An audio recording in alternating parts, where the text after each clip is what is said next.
El Big Data, pues no sé, la verdad que me suena de haberlo oído. A mí el Big Data me suena porque me lo explicaron en un seminario en donde trabajamos con Xavi, con Eurostat, que son páginas web donde manipulas una gran cantidad de datos. Pues sinceramente no lo he escuchado nunca. Así me puede sonar algo informático. Son bases de datos muy grandes que tienen guardadas las empresas que luego utilizan en su beneficio. Pues no algo informático, pues como que puedes guardar grandes cantidades de datos. Y ayuda a las empresas a tener mayor gestión en sus datos y otros quehaceres. Creo que no lo he escuchado en mi vida, pero me suena a como algún sistema del ordenador. El Big Data, los datos masivos, algo de lo que todos hemos oído hablar, pero, como escuchábamos, la mayoría desconocemos. Una ciencia tan difícil de comprender como desasosegante. Y como una es, como los que escuchábamos antes, pues se ha traído primero a dos expertos a los que voy a saludar. Yolanda Quintana, periodista, investigadora de temas relacionados con Internet y movimientos sociales, cofundadora de la Plataforma en Defensa de la Libertad de Información.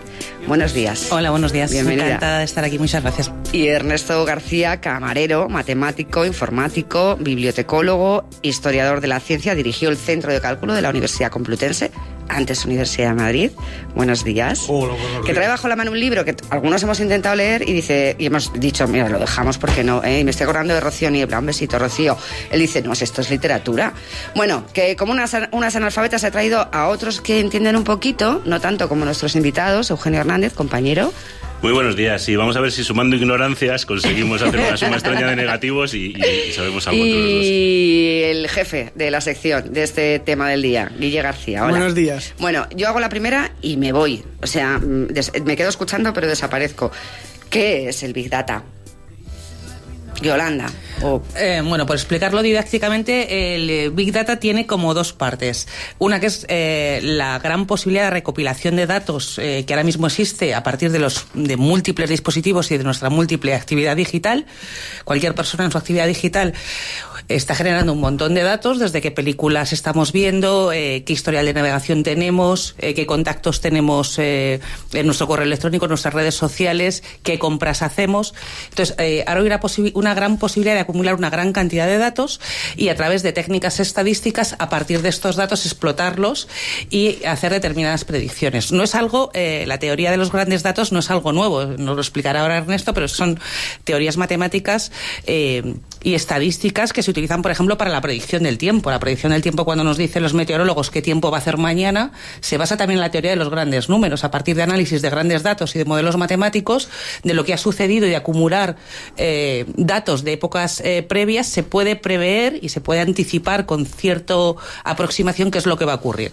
Bueno, el problema es que esta teoría de los grandes números o de los grandes datos ahora son datos que nos afectan a los humanos a partir de toda nuestra actividad digital, y entonces las empresas intentan prever cómo nos vamos a comportar financieramente, económicamente, políticamente, y la explotación de todo esto es muy peligrosa y pone en riesgo nuestros derechos, porque sobre todo son modelos matemáticos o son modelos de predicción o son modelos estadísticos que no conocemos cómo se está aplicando. Es decir, son los famosos algoritmos, ¿no? A partir de esta recopilación de grandes datos y de la teoría de los grandes números, que a partir de ahí es posible predecir lo que puede ocurrir, están en juego cosas tan sencillas como cuánto vamos a pagar por el seguro de nuestra casa, si una compañía o si un banco nos concede un crédito o no, a qué tipo de interés en función de nuestro riesgo, o a qué colegio podemos llevar a nuestros hijos.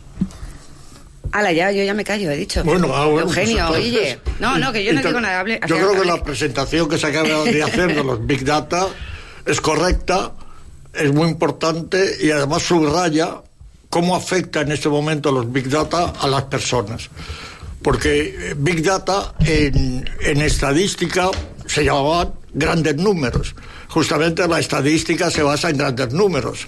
Si tienes pocos números es difícil hacer estadística. Si queremos saber la media de algo, con 3 números, pues no queda, porque pueden ser 3 números por arriba o por abajo y no queda bien definida. En cambio, con grandes números, entonces las estadísticas alcanzan valor. Y a partir de ahí se pueden construir teorías. Que este sería el segundo fenómeno. En general, los grandes datos es el que ayuda a construir teorías en cualquier disciplina. Y esas teorías a veces se confunden, que de aquí viene mucho el peligro del actual uso de los algoritmos, que también diremos un poquito sobre los algoritmos. Estas teorías se suponen que son la verdad. Si hay una teoría que es científica y no digamos si es matemática, aquello es la verdad y no se discute. ¿Cómo se va a discutir la matemática? Esto me recuerdo, yo organicé el departamento de matemáticas de la Universidad de Asunción, en Paraguay, en una misión de UNESCO, y pasó por allí el dictador Stroessner y dijo: muy bien, chicos, la matemática no se discute. Él lo que subrayaba del valor de las cosas es que no se discutieran. Pues no, señor, la matemática se discute, y no solamente se discute, sino que siempre se apoya en datos relativos. Antes comentábamos, fuera de ahora, que por ejemplo la misma geometría de Euclides, que es la base de toda la ciencia no moderna, la clásica, se fundamenta en la geometría de Euclides fundamentalmente, que es precisamente un acuerdo entre los interlocutores que van a hablar de una parcela del conocimiento. Es el acuerdo sobre los principios fundamentales de aquella teoría. No digan que sean verdaderos o falsos, no, se ponen de acuerdo. Vamos a suponer que eso es verdadero, y de ahí que se puede deducir.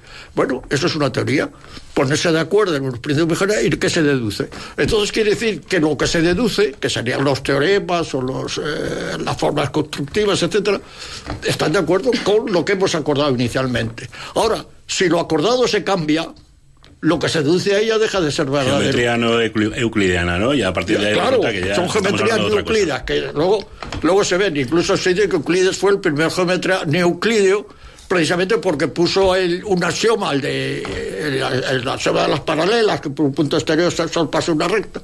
Cuando él preveía eso, suponía que a lo mejor podía no ser verdadero. Por eso lo exige, porque si no sus teorías se venían abajo. Bueno, con esto quiero decir es geometría. Y lo mismo de geometría pues es en física. Las teorías se montan con la información que se recoge, se ven regularidades, y luego con la imaginación del científico se monta la teoría, y lo que sí que tiene que hacer es luego verificarlo en la práctica, que si en la práctica se cumplen las previsiones, bueno, pues la teoría es verdadera.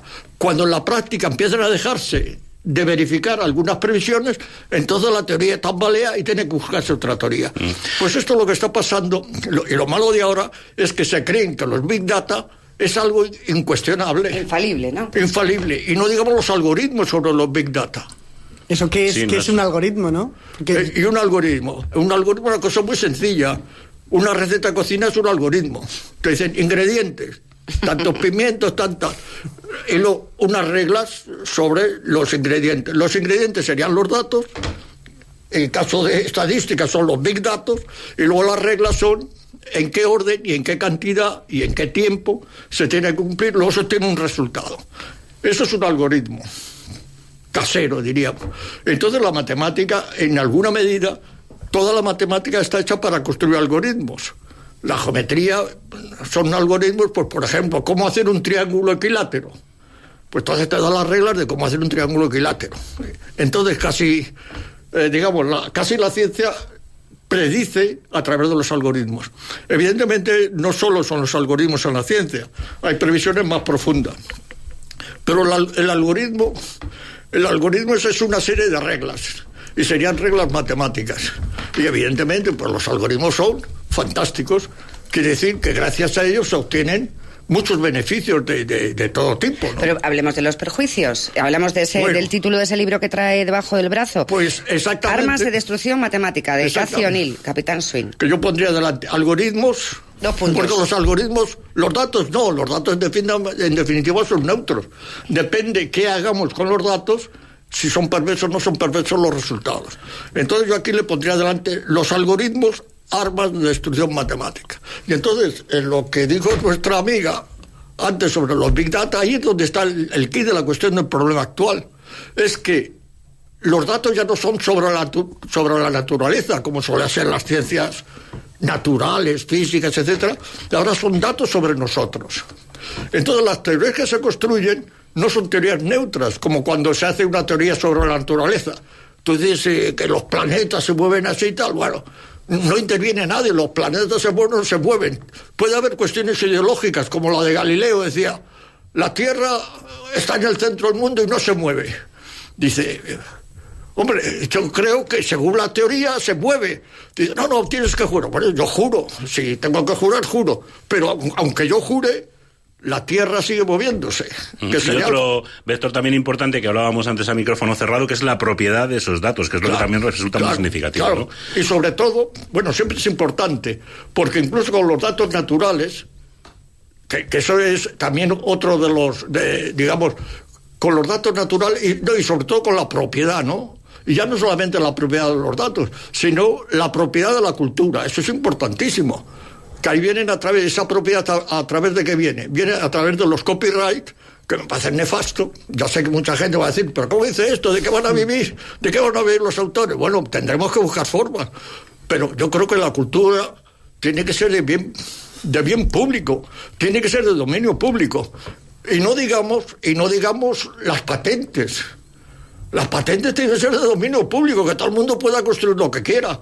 Entonces, pero no nos dirigimos a ese escenario. Hace relativamente poco veía en un programa de televisión un laboratorio en Estados Unidos que a lo que se dedicaba precisamente era a recolectar Big Data, en este caso muy concreto, y que se refería a todos los estudios, tesis doctorales, investigaciones que se hacían alrededor de la cura sobre el cáncer. ¿Para qué? Pues para, mediante un algoritmo, determinar cuáles eran relevantes y cuáles no, y buscar, en teoría, una solución ideal para el cáncer. ¿Cuál es el problema? Que eso también genera muchos derechos, en este caso, gracias a patentes, y ese laboratorio en realidad lo que está trabajando es intentar detectar cuáles son los datos realmente valiosos y de qué manera se pueden apropiar de ellos, ¿no? Por eso decía que la propiedad de los datos es muy relevante. A lo mejor no nos importaba tanto en el caso que decía Yolanda de la predicción meteorológica, pero sí cuando ya empezaba a afectar a gobiernos, a grandes corporaciones y a nuestra vida diaria, ¿no? Exactamente. Y los datos son nuestros. Sí. Vamos a ir con casos concretos. Este, por ejemplo.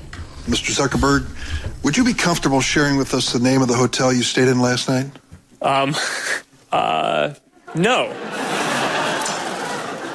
If you've messaged anybody this week, would you share with us the names of the people La you messaged? comparecencia de Zuckerberg. Yolanda, que en el además Congreso norteamericano. Muy oportuna esta pregunta porque le descolocaron al principio de la comparecencia cuando le preguntan si él se atrevería a decir en qué hotel se había alojado, ¿no? O sea, Zuckerberg comparecía en el Congreso en el marco de una comisión que hay dos abiertas ahora mismo en Estados Unidos para ver el supuesto papel de las redes sociales en la injerencia de los procesos electorales, en el último proceso electoral norteamericano, y se le interpelaba así, ¿no? Para someterle al contraste entre lo que hace su gran plataforma, que es un gran recolector de datos, y que se los hemos ido regalando de manera inadvertida, no solo nuestros datos, sino los datos de nuestro entorno. Ayer hablaba, por ejemplo, con Marta Peirano, que es una periodista experta en tecnología también, y me advertía de cómo los famosos test de Facebook, que se pusieron muy de moda, de tú qué hotel eres, qué hotel serías, qué película serías, qué pájaro serías, qué color serías, estaban estableciendo un perfil muy nítido de cada persona y de sus afinidades, que después se ha explotado políticamente a través de compañías como Cambridge Analytica, que han hecho también negocio con estos datos, ¿no? Y además que ahí hay un periodo oscuro que no sabemos qué tipo de compañías han podido optar a esto, porque han sido compañías de análisis de opinión y de análisis político, pero puede ser cualquier tipo de empresa, ¿no? Incluso empresas del cibercrimen o del crimen organizado, del narcotráfico, buscando determinados perfiles, con lo cual el riesgo de cualquier persona es enorme, ¿no? Y la propiedad que tenemos de esos datos es nula. Los ciudadanos no tenemos ningún conocimiento ni ninguna prevención de cómo estamos regalando datos de toda nuestra actividad, y no solo de la actividad digital. O sea, la medida en que tenemos el móvil en el bolsillo es capaz de detectar qué actividad física estamos teniendo. Por lo tanto, cuando vayamos a pedir un seguro de vida, no solo nos van a pedir los análisis de sangre o tu riesgo, sino que saben qué tipo de actividad física y qué tipo de riesgo vas a tener en función de la actividad y del movimiento que tu móvil está registrando de tu cuerpo. Ahora mismo en España ya hay una compañía, que no diremos el nombre, que ha lanzado al mercado un seguro que está basado precisamente en eso. Dependiendo de tu actividad física y tu estado de salud, tienes una prima de riesgo, y luego ahí se aplica la receta que muy bien explicaba Ernesto, que es el algoritmo. El algoritmo sería la receta que ellos establecen, y en función de tu actividad física, tu edad y X parámetros que ellos han detectado que tienes un mayor riesgo y eres un mayor riesgo para ese seguro, el algoritmo establecerá la cuota que tienes que pagar o la prima o el beneficio que vas a obtener. Y en un modelo además predictivo, porque por ejemplo también decían de Amazon, un directivo suyo decía recientemente que eran capaces de adelantar, por ejemplo, si alguien iba a ser infiel a su pareja, simplemente viendo cuáles eran los movimientos de su tarjeta de crédito, sus compras y sus hábitos habituales y de qué manera podían modificarse. A Guille le ha llamado la atención especialmente dentro de estas empresas de las que habláis, o de estos estudios, o como se llame, Para que te hagas una idea, una mujer denunció a la compañía que le había vendido, que había fabricado el vibrador que utilizaba en su intimidad, porque el vibrador estaba enviando información a unos servidores de cada vez que lo utilizaba, qué potencia lo estaba utilizando, etcétera, ¿no? Y todo eso sin haberla informado a ella, ¿no? Estaba haciendo un perfil de esa persona sin que ella se hubiera dado cuenta. Este es solo un ejemplo. Está nuestra... ¿Decimos la marca? La marca la decimos, mira, es WeVibe. Un vibrador que manda nuestros hábitos masturbatorios a la empresa. Ya lo más, vamos. ¿El Big Data ha acabado con nuestra privacidad? ¿O seguimos manteniéndola, entre comillas? Porque esto, por ejemplo, esta empresa ha tenido que indemnizar a los usuarios por recoger información sensible sin autorización. Claro, es que es la primera parte del problema. O sea, las posibilidades de explotación de los grandes datos y de beneficio económico que supone que las posibilidades tecnológicas que existen para recabar esos cada vez más datos, supone que haya más avaricia, ¿no? Y cada vez más dispositivos, no solo porque técnicamente es posible, sino porque luego existe la posible explotación. Podemos pensar en el Internet de las cosas. O sea, ahora que en nuestras casas, si somos muy insensatos, conectamos la nevera, el tostador, la lavadora, porque es muy gracioso poner la lavadora en marcha mientras estamos en el coche, bueno, pues todos estos dispositivos del Internet de las cosas en realidad son dispositivos de captación de nuestros datos de nuestra actividad doméstica. Entonces, es lo que tenemos que saber. O sea, cada vez que conectamos algo a Internet o cada vez que tenemos un dispositivo, en realidad es un dispositivo de captación de nuestra actividad de cualquier tipo. Entonces, esto es importante. También hay que tener en cuenta que hay niños, o sea, que hay juguetes, por ejemplo, el último ciberataque de Internet de las cosas no ha sido a través de estos dispositivos, que también hubo uno pionero en el año 2017, que fue un ataque de negación de servicio, que era una red de bots, pero en lugar de ser ordenadores eran dispositivos del Internet de las cosas que tumbaron pues páginas como Google o Twitter, y el último ha sido por juguetes y por muñecos de peluche que estaban conectados al Internet de las cosas, porque a los padres les parece muy gracioso saber qué el niño está haciendo. Entonces hay que saber que estos dispositivos, primero, son hackeables, y en segundo lugar, o sea, que son vulnerables y puede haber una intrusión ajena y captar cualquier persona los datos que este dispositivo está obteniendo, y a la vez son dispositivos para romper nuestra privacidad y acaparar todo lo que hacemos. Yo estoy completamente de acuerdo con lo que se dice, pero el problema concreto de los Big Data, hay que ver la diferencia que hay. Por ejemplo, una de las cuestiones importantes, la cantidad de datos, que son millones de fotografías que se hacen en los grandes aceleradores atómicos para ver el comportamiento de las partículas elementales, son millones de datos que están almacenados en el CERN o en alguna otra institución y que son muy poco explotados porque en definitiva son problemas de física y tal que no interesan. Los Big Data en sí no son perversos, ningún Big Data, aunque sean de nuestra intimidad. Lo que es perverso es el uso que se hace de los Big Data. Lo que es perverso es la apropiación particular de esos Big Data.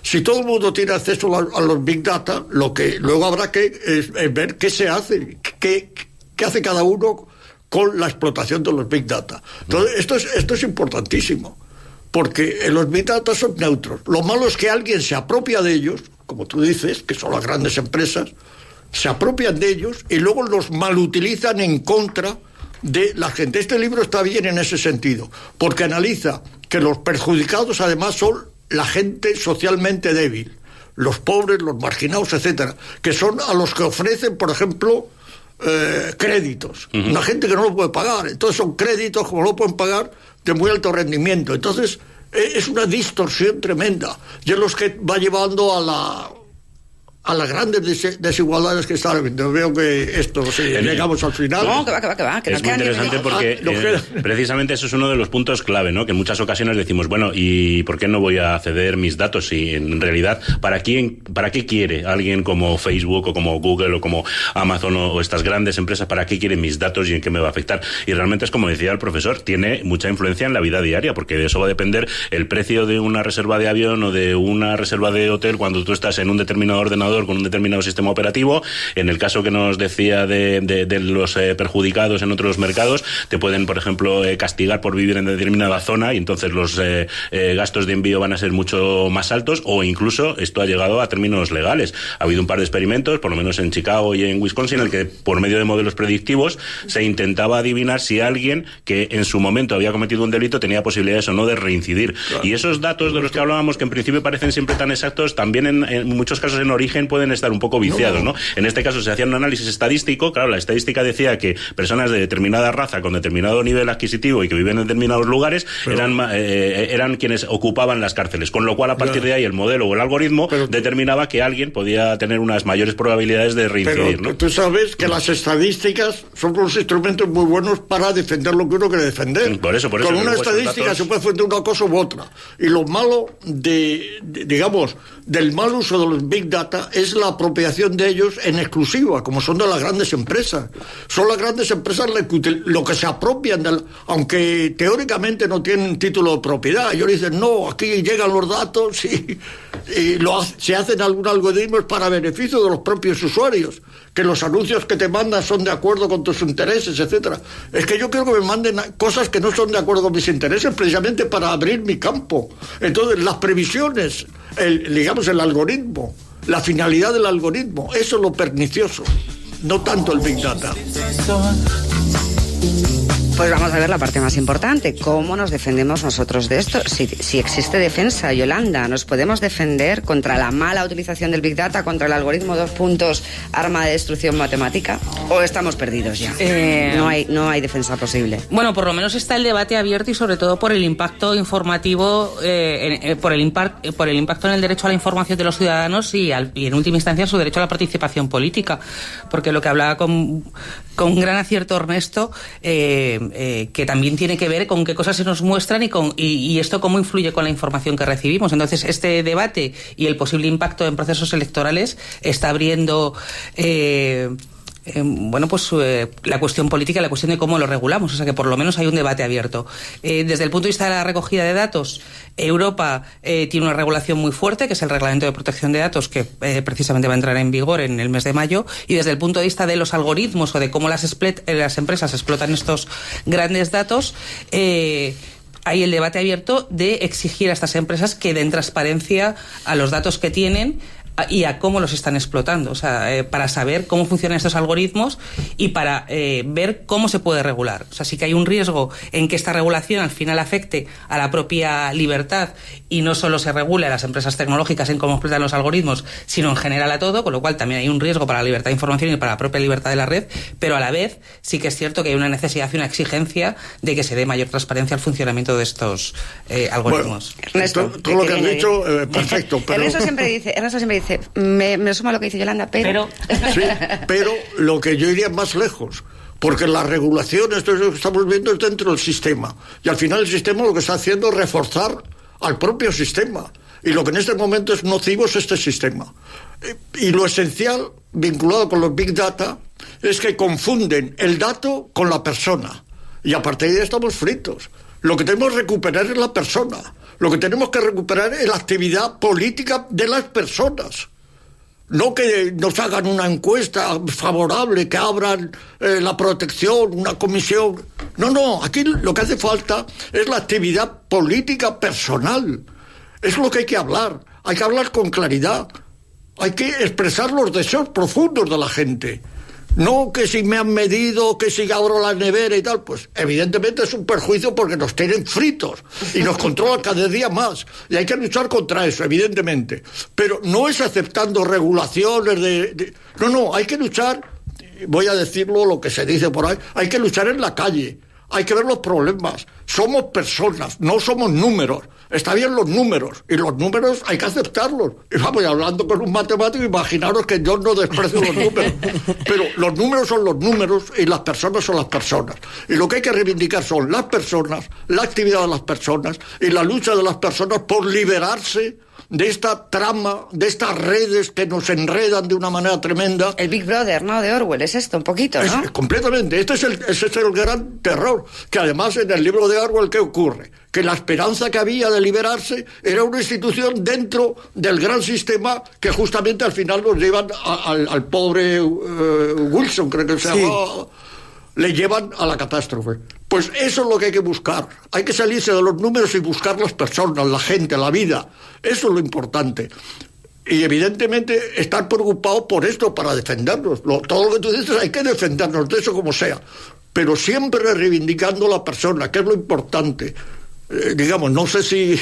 Guille, cuéntanos antes de terminar la anécdota esa de la grabadora del móvil. ¿Qué te pasó? Yo tenía un contrato con Vodafone, así claro, y vi que tenía opción a tener Filmin, la plataforma de vídeo. Entonces yo hice una historia en Instagram hablando de qué alegría que tenía esta plataforma, ¿no? Qué alegría. Y automáticamente Instagram, que tiene publicidad, empezó a aparecerme publicidad de Filmin. ¿Están los micrófonos, como por decirlo así, pinchados o algo? Porque al final yo no busqué información sobre esta plataforma. No sé si es el caso, pero sí que se recuperan también sonidos y recientemente ha habido varias personas que han denunciado precisamente, en este caso con dispositivos con Android, que Google guardaba algunas de las peticiones que hacías a su asistente y que incluso aleatoriamente o por error grababa conversaciones en algún momento del día y estaban archivadas y guardadas. Así qué que, miedo. Sí, o Siri, ¿no? Cuando le decimos Siri, sí, en este caso porque eran denuncias sobre el otro dispositivo, pero vamos, sería el mismo sistema. Estamos en lo mismo. Ahí están los datos. Luego después depende de que llegue una empresa que sea capaz de utilizarlos y de reinterpretarlos y posteriormente explotarlos o conseguir beneficio económico, pero sí podría ser, claro. Ernesto, me hace así con los dedos. Sí, 2 minutitos, porque por favor. Volviendo, bueno, 2 segundos. Sí, es un gusto hablar con vosotros, ¿eh? Yo estaría aquí toda la mañana. Pero quiero hacer referencia a una cuestión importante, porque aquí lo que vemos incluso sobre qué actúan los Big Data, actúa sobre el mercado. El mercado es el axioma actual indiscutible. No te puedes salir del mercado, pero qué locura salirse del mercado. Está el mercado laboral, está el mercado de los mercados. Entonces, la regla del mercado es lo que organiza todo esto. Y dentro de la regla del mercado caemos que los algoritmos se hacen de acuerdo con las reglas del mercado. Todos estamos fritos. Y daros cuenta, en este libro, uno de los temas esenciales es el trabajo. ¿Cuál es el gran sistema de la sumisión en este mundo en que vivimos? La sumisión es el trabajo asalariado. La gente tiene que estar sometida con el dicho famoso, dice, es que tengo que comer. Pues claro que tienes que comer, pero vamos a ver cómo nos organizamos para que comamos todos. Es que tengo que comer. Y con el pretexto de que tengo que comer viene la gran sumisión, la sumisión universal. Entonces hay unos pocos, cada vez menos, que son los que mandan lo que hay que hacer, los que organizan qué investigación hay que hacer, qué investigación no hay que hacer. Y entonces ahí es donde radica el principal problema esencial, digamos, tratar la cuestión de la sumisión producida por el trabajo y a la larga la abolición del trabajo. Y esto está vinculado con las rentas básicas y tal, aunque es una cuestión también filosa, con mucho cuidado, porque puede traer una bomba dentro en contra de la gente, ¿no? Pero, en fin, vale, vamos a hacer una reflexión final. La de Ernesto está clarísima. Hay que rebelarse contra eso que tanto quiere, que son los números.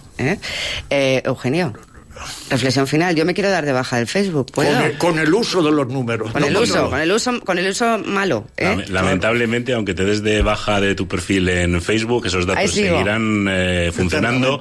Los datos de gente de tu entorno podrían crear incluso un perfil, lo que se llama un perfil oscuro, un perfil tuyo en Facebook, aunque no está dado de alta, y tus amigos se seguirán recibiendo notificaciones diciendo que quizás conozcas a esta persona y te pongas en contacto con ella. Es complicado. Yolanda. Bueno, yo voy para mi reflexión final, lo que la serie se llama un giro de guión.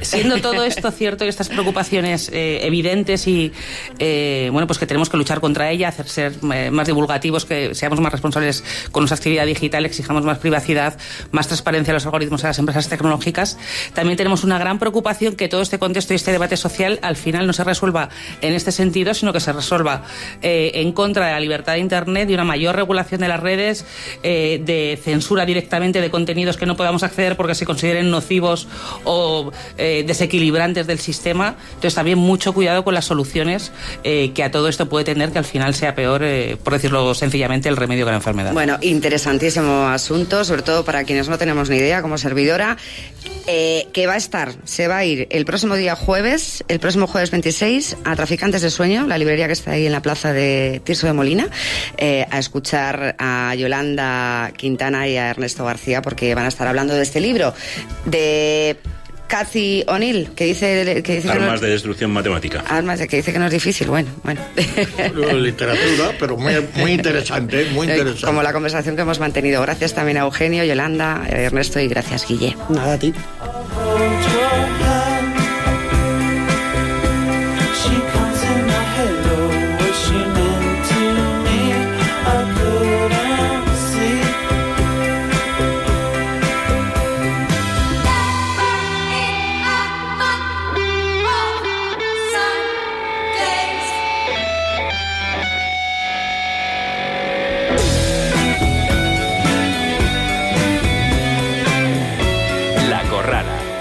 M21 Radio.